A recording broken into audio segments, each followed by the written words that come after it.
MIJAS, a charming town at the foot of the Mediterranean. Sun, white houses, golf courses. No wonder foreigners are attracted here. 1 out of 5 residents is British. Anne has spent the last 30 years in Spain. Thank you. Thank you. In 2016, she began worrying about fake news about Brexit for Brits who've nicknamed themselves Brexpats. Often it's misleading or incorrect information. So what we decided in the first instance, following the referendum, was to set up a group to try and present correct information, factual information, to dispel rumours. We were told Spain's going to chuck us out, what are we going to do? Which is just not the case, obviously. Spain wants us, Spain supports us. Spain understands that we are valuable to their economy. Even if we're just talking pensioners that go out once a week to a restaurant to eat, they still buy all of their goods, their clothing, their shopping, etc. here, and they invest possibly in buying a property or certainly in renting. She believes Theresa May's government has forgotten about expats in the Brexit talks, mainly because of an age-old cliché. The stereotypical Brit is that we all sit on the beach all day with a gin and tonic, all by the side of the pool, and that's all we do, and we sunbathe. It needs to be remembered that there are, I believe, less than a third of the 300,000, possibly it's more than that, British that are resident in Spain are pensioners. So over 2/3 are actually workers. With 2 months to go until the planned Brexit, Anne is organising one of her last public meetings at Marbella City Hall. Every event she holds to keep her 6,000 members up to date is packed out. But we work in close collaboration with the British Embassy and the Foreign and Commonwealth Office. The Brits here follow the news but still feel in the dark.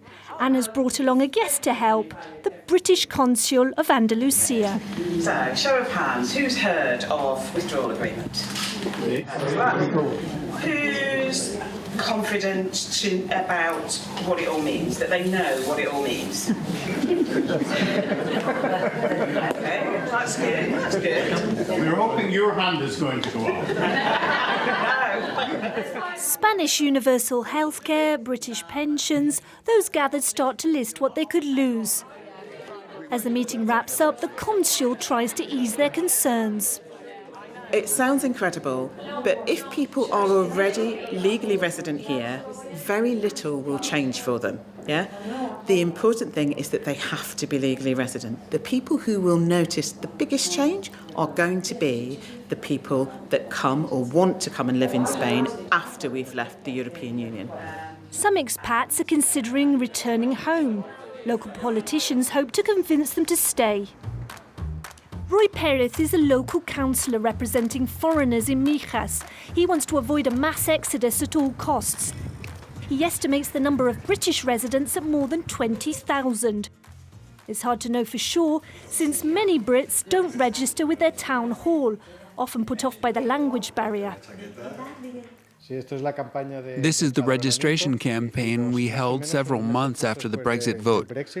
We did it in 4 languages to reach as many people as possible, but Brits are our main target. Important for the economy, these Brits, still EU citizens for the moment, also represent votes in Spanish local and European elections in May. At the moment, as a precaution, we're continuing to sign people up on election lists.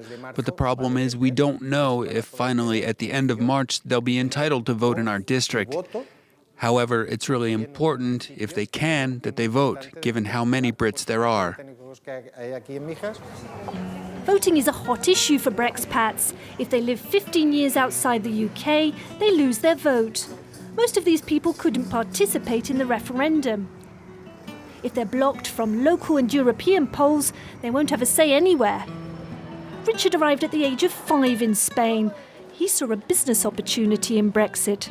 I thought, well, there must be something that an English person who lives in Spain can do. The answer was, well, if they took Spanish nationality, automatically the impact of Brexit would be less.